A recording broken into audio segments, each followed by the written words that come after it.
원래 오늘 제가 설교를 해서는 안 되는 자리입니다. 그 이유는 저희 선교회가 주체이기 때문입니다. 근데 우리 운영위원들이 제가 해야 된다고 그 아부꾼들의 말에 내가 속아가지고 우리 선교회를 가장 정확하게 설명할 수 있는 사람이 저밖에 없어서 일단 오늘 제가 결례를 무릅쓰고 이 자리에 서게 됐음을 양해해 주시면 고맙겠습니다.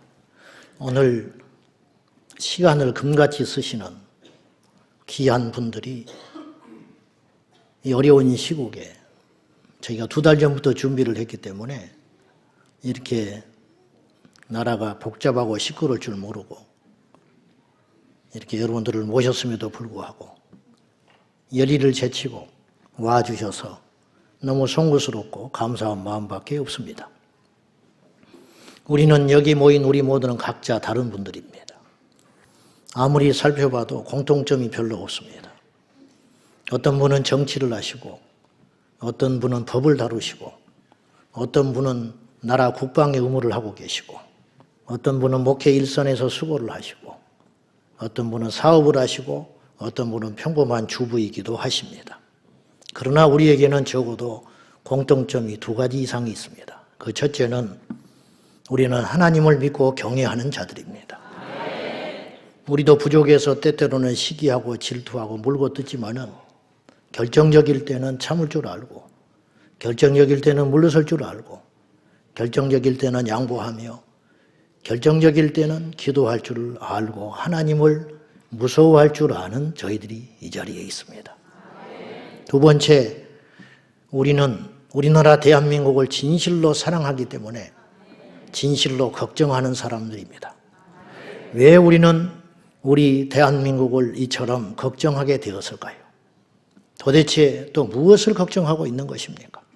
제가 곰곰이 생각을 해봤어요. 그것은 우리나라가 더 위험한 세상, 위험한 나라, 더 못 사는 나라, 더 자유가 억압당하는 비상시적인 나라가 되고 복음을 전하지 못하는, 복음을 안전하는 것하고 복음을 전하지 못하는 것은 하늘과 땅 차이입니다. 그런 세상이 가시권에 들어온 것을 염려하고 두려워하는 마음으로 오늘 우리가 이 자리에 있습니다.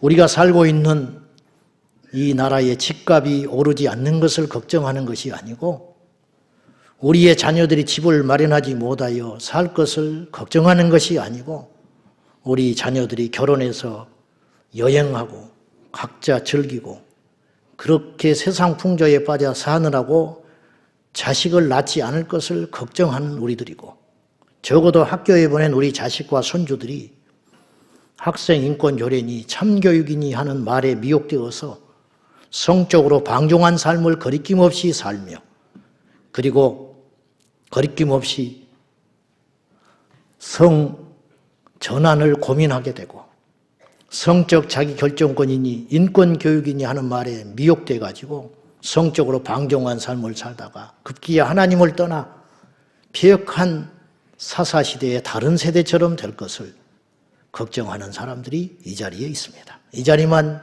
와 있는 게 아니고 지금 전국 전 세계에서 가슴을 치며 염려하고 기도하는 하나님의 사람들이 무수히 있습니다. 이렇게 우리가 걱정하게 된 것은 우리가 비관적인 비관론자가 되어서 그런가? 아니면 극우 유튜브에 세뇌당해서 그런가? 잘 생각을 해보십시다. 근거가 있습니다. 이미 조짐이 보이고 있기 때문입니다. 첫째는 점점 비합리적이고 악한 자들과 사리사욕 그리고 권력욕에 사로잡힌 사람들이 국가의 지도자들로 급부상하고 있기 때문입니다. 물론 그 자신들과 그 자신들을 받드는 무리들은 알 수도 있고 모를 수도 있습니다. 그러나 결과적으로 국가의 장래를 불행하게 만드는 것은 마찬가지일 것입니다. 유력한 모 정치 지도자는 자신이 대권을 잡으면 차별금지법은 반드시 통과시키겠다고 공공연히 공언을 했고 공공기관의 성소수자들 30%를 의무적으로 그리고 금융기관에 취업을 시키겠다고 하는 보고도 듣고도 믿을 수 없는, 과연 이 나라가 자유 대한민국인가 아니면 공산주의 사회주의 국가인가, 그것을 의심케 할 만한 일들이 자신 있게 이야기를 하고 거기에 덧붙여서 나는 한다면 하는 사람이라고 그렇게 공언을 하고 있습니다. 영리한 사람이거든요. 지혜로운 사람이거든요. 그런데 왜 그런 말을 겁없이 하는가? 그렇게 해도 된다는 자신감이 생겼기 때문입니다. 그런 세상 풍조를 누가 만들어 놓은 것입니까? 그런 몇 사람이 들의 정치인들의 망언과 오판이 무서운 것이 아니고 사실은 언론, 교육, 정치, 사법 판결, 심지어 기독교 지도자들까지도 덩달아 맞장구를 치고 있고 칼춤을 추어대고 우매한 국민들은 앞뒤 좌우도 분별하지 못한 채 상식과 윤리를 깨뜨리고 있음에도 불구하고 그것조차도 문제의식이 없다는 것이 더 큰 문제라 할 수 있습니다. 22대 국회가 출범하면서 우리 진영에는 대단한 우려가 많았습니다. 거대해진 몸짓으로 당장 차별금지법 제정을 밀어붙일 것만 같았기 때문입니다. 그러나 소강 상태에 있습니다. 그 법의 위헌성과 문제점을 알고 발의하지 않고 있다면 우리는 다행으로 여기지만 우리는 그렇게 생각하는 사람이 한 명도 없습니다. 적어도 두 가지 이유 때문이라고 그들이 밀어붙이지 못하고 있는 이유가 두 가지 때문이다. 첫째는 지금 그들의 입장에서는 워낙 급하고 중요한 사안들이 여기저기 터져나오고 있기 때문이고 그것을 막고 차지하고 그리고 치하느라고 정신이 없어서 그럴 것입니다. 두 번째는요, 위험한 자신감 때문이라고 저는 생각해요. 무슨 말이냐? 어차피 자신들이 마음 먹으면 언제든지 밀어붙여 통과시킬 수 있는 힘과 권력을 가졌다. 그런 헛된 자신감 때문은 아닌가. 그것 때문에 밤잠을 제가 설칠 때가 있습니다. 자신들이 가진 의석수와 언론의 동향을 볼 때 언제든지 발의해도 국민들을 호도하여 통과시킬 수 있다고 생각하는 헛된 자신감 말입니다. 그래서 지금은 폭풍 전야요, 전쟁 전에 위장된 평화의 시간처럼 불안하기 짝이 없습니다. 여러분도 다 그리 생각하고 이 자리에 무거운 마음으로 오셨을 것입니다. 사실 우리 선교회 같은 선교회는 만들어지면 안 되는 세상이어야 합니다. 선교사를 파송하는 선교회가 되어야 하고 교회를 건강하게 만드는 선교회가 만들어야 마땅한 세상입니다. 그런데 이런 기형적 전투하는 선교회가 만들어질 수밖에 없는 현실이 개탄스러운 것입니다. 영국의 경제가 추락했습니다. 한때 식민지였던 인도봐도 못하다는 말이 들려올 정도니 말 다 했습니다. 집을 마련하지 못하여 보트에서 길거리에서 노숙하는 사람들로 넘쳐나는 것이 영국이라고 합니다. 제가 최근에 어떤 분을 만나서 들은 끔찍한 이야기입니다. 어느 남녀 영국의 동거 커플이 집도 없이 전전하면서 마땅한 직업도 없이 전전하다가 덜컥 임신을 했답니다. 어쩔 수 없이 낳고 키울 능력이 없으니 허름한 병원을 찾아서 낙태를 할 수밖에 없었다고 해요. 동거녀를 병원에 입원시키고 남자는 병원 앞에서 울면서 그의 신에게 기도를 하고 있었답니다. 경찰이 지나가다가 사연을 물었어요. 왜 여기서 울고 있는가? 왜 기도를 하고 있는가? 이리저리 해서 내 아내가 낙태 수술에 들어갔기 때문에 내가 하나님 앞에 기도하고 있다. 이렇게 말을 했어요. 그 소리를 들은 경찰이 그 길거리에서 자기 아내의 수술을 위해서 기도하고 있던 그 동거 남자를 수갑을 채워서 압송해 갔습니다. 그 이유는 공공장소에서 자신의 신앙의 신념에 따라 기도했다는 이유로 그 사람을 수갑 채워 연행해 갔습니다. 믿어지십니까? 여러분, 이런 소리가 숱하게 우리 기전에 들려옵니다. 그런데 우리는 웬일인지 여전히 먹고 마시고 시집가고 장가가는 데만 관심이 있습니다. 영국의 안드레이 윌리엄스 변호사가 영국이 그런 지옥 같은 세상이 되는데 25년에서 30년 걸렸다고 와서 이야기를 했어요. 그리고 하는 말이 다른 나라 돌아가는 걸 보니까 영국은 30년 걸린 것이 다른 나라는 3년 만에 무너지더라. 그리고 대한민국에 경고를 하고 갔습니다. 알다시피 지난 7월 18일 동성 커플 피부양자가 허용되는 기가 막힌 일이 생겼습니다. 미국은 그때부터 2년 걸렸습니다. 대만이 2년 걸렸습니다. 그래서 우리는 조급한 것입니다. 여기에 모인 우리가 걱정하는 것은 대한민국의 장래에 대한 걱정이요. 또 하나는 그에 맞서는 기독교적 가치를 지닌 우군들이 정비되지 못한 채 각계전투만 하고 있는 그 현실이 염려되는 것입니다. 사실 대한민국의 기독교 세력은 만만치 않는 힘을 아직까지 보유하고 있어요. 단순한 숫자를 넘어 사회 각계각층의 많은 힘들을 가지고 있습니다. 한때 국립대학교의 총장의 80%가 크리스찬이었습니다. 20대 국회의원의 150명이 명목상이지만 크리스찬이었습니다. 그런데 어째서 세상은 점점 이렇게 말도 안 되는 비성경적인 세상이 되어가고 있는가? 그것입니다. 왜 그럴까요? 우리가 싸울 줄 모르기 때문입니다. 우리가 말하고 있지 않기 때문입니다. 싸우지 않고 말하지 않으니 대한민국이 점점 어두워지고 악한 자들의 판이 되어가고 있는 것입니다. 어째서 우리는 이렇게 거대한 힘을 가지고서도 대한민국을 지켜내지 못하며 교회를 지켜내지 못하며 우리 후대를 지켜내지 못하고 있는 것입니까? 결론입니다. 첫째, 우리는 사심을 버리고 살신 성인의 정신으로 무조건 연합해야 됩니다. 이 땅의 모든 믿는 자들의 세력을 힘을 합쳐서 행주산성이 있습니다. 고양시에 행주산성이 있는데 싸울 군사가 없으니 아녀자들이 행주에 돌을 담아서 왜군들을 물리쳤다 하여 행주산성입니다. 지금 우리는 다른 걸 따질 때가 아닙니다. 남녀노소 그리고 진영을 초월하여 교단과 교파를 초월하여 우리가 연합해서 함께 싸워야 할 때입니다. 아담은 싸우지 않아서 실패했습니다. 뱀과 싸워야 했었는데 그 뒤에 도사리고 있는 흑암의 세력과 단호하게 말씀을 붙들고 싸웠어야 했는데 아담은 싸울 줄을 몰라서 패배했습니다. 가인은 잘못된 혈과 육의 싸움을 하다가 자기 형제를 죽이는 어이없는 싸움을 하게 됐습니다. 예수님의 싸움, 진정한 싸움, 사도 바울과 같은 싸움, 악한 싸움이 아니라 선한 싸움. 선한 것과 싸움은 단어가 조합되기 어려운 일입니다. 그러나 믿음의 영역 안에서는 이것이 진리인 줄로 믿습니다.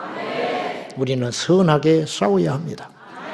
선함만 가져서도 안 되고 싸우지 않아도 되고 않아도 안 되는 것이고 그리고 싸우기만 해서도 안 됩니다.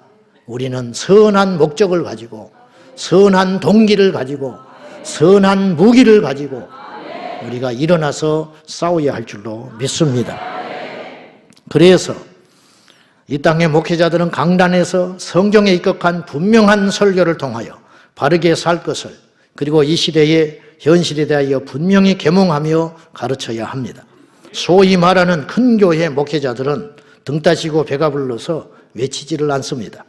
작은 교회 목사님들은 힘이 없어서 그분들의 소리가 묻혀버리고 있습니다. 그래서 앞으로 이 땅의 교회와 이 나라의 영적 지형을 바꿀 수 있는 3040 목회자들이 필요합니다.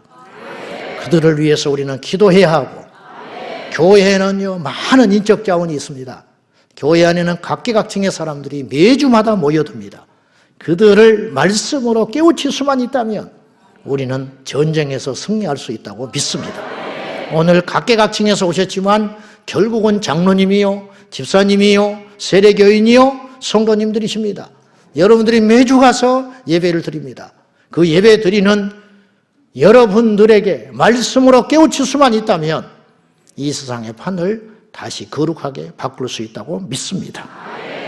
아둘람 굴에 모여든 다윗의 용사들처럼 앞으로 20년, 30년 후를 보고 가겠습니다.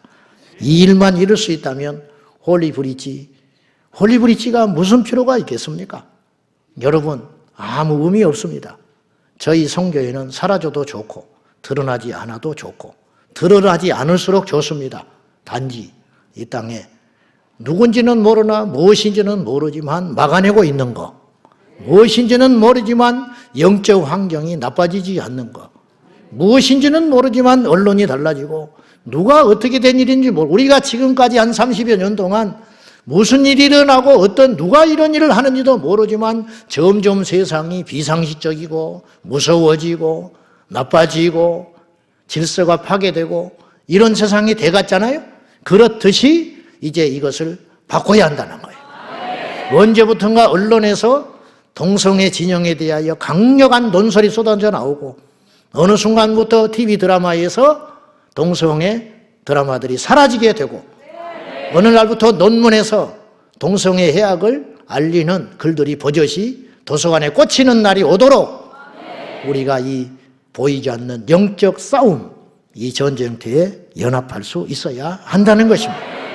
우리는 우리를 반대하지 않는 모든 중도의 세력과 함께 해야 합니다. 저는 성경의 말씀에 주님께서 이렇게 말씀하셨지요. 우리를 반대하지 않는 자는 우리를 위하는 자니라. 강론 다룰 수 있습니다. 그러나 총론만 같으면 됩니다. 등소평은 이런 말을 했지요. 흑묘, 백묘론을 주장했어요. 아시는 대로 흰 고양이든 검은 고양이든 지만 잘 잡으면 된다. 물론 우리는 기독교인이기 때문에 그것을 온전히 받아들이기에는 쉽지는 않습니다. 한낱 그들의 사상과 나쁜 이념을 위해서도 그런 실용 노선을 걸었는데 우리는 어찌하여 하나님의 영광과 거룩한 이 나라를 위해서 우리가 연합 못할 세력이 어디가 있다는 말입니까? 등소평은 과감하게 줄기차게 비판했던 서양 시장 경제와 자본주의를 도입하여 오늘의 중국의 초석을 다졌다면 이 나라를 살리고 교회를 지키고 우리 후대를 바르게 양육할 수 있다면 무엇이 중요하겠습니다.